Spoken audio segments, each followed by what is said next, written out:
Description है। पहली जो जंग आज़ादी थी वो 1857 की थी और जिस फतवा वर्ड हम कहते हैं, जंग आज़ादी के सबसे पहला फतवा फजल हक खैराबादी ने दिया था। अल्लामा फजल हक खैराबादी ने यह फतवा दिया था जंग आज़ादी में अंग्रेजों के खिलाफ मुहिम का, और उस फतवे का यह असर था कि दिल्ली जैसी राजधानी को हमने फतह किया था।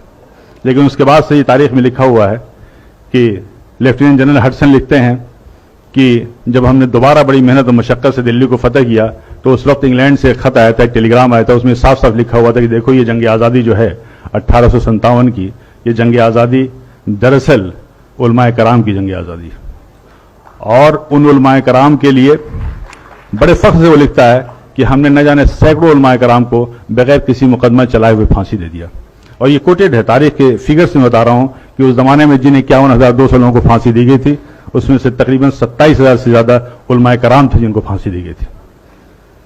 फिर सावरकर ने अपनी किताब में जॉन मैकलसन का हवाला देते हुए कहा था कि 1857 की जंग आज़ादी में अगर सबसे ज्यादा किसी का नुकसान हुआ तो मुगल की जो आखिरी रोशनी थी, आखिरी बादशाह थे बहादुर शाह जफर का हुआ। और उन्होंने उसका जॉन मैकलसन का हवाला देते हुए लिखा है कि एक बार उनको नाश्ते पे जब उनसे इसरार किया गया तो बहादुर शाह जफर ने कहा था कि मुझे ख्वाहिश नहीं है। उसके बाद से वो लिखता है कि हम लोगों ने उनकी आंख में जहरीले ऑइंटमेंट लगाना शुरू कर दिए ताकि उनकी बीनाई चली जाए।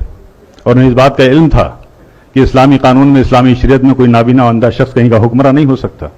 और फिर वो दिन भी आया जब उनसे उनकी मर्जी के खिलाफ नाश्ते में उनकी प्लेट पे लाल मखमल से ढके हुए 3 सर लाए गए थे, जिनमें 2 सर उनके बेटों के थे और 1 सर उनके पोते का था। ये थी कुर्बानियां।